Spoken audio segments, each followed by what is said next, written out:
मुंबईत झालेल्या बैठकीत महायुती म्हणूनच गोकुळची निवडणूक लढवण्याचा निर्धार करण्यात आला।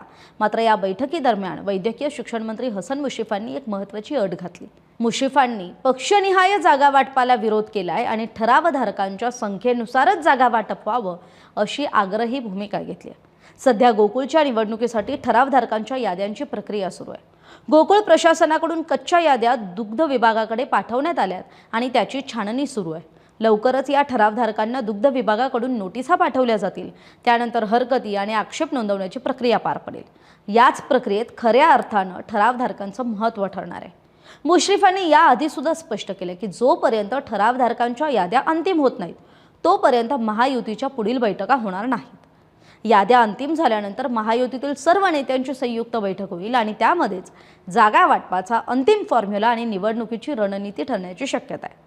एकंदरीत पाहता कोल्हापूरच्या सहकार क्षेत्रात मोठा प्रभाव असलेल्या गोकुळ दूध संघाच्या निवडणुकीसाठी राजकीय रणसंग्रामाची तयारी सुरू झाली आहे आणि येत्या काही दिवसात या निवडणुकीची अधिकृत घोषणा होताच राजकीय वातावरण आणखी तापण्याची शक्यता आहे।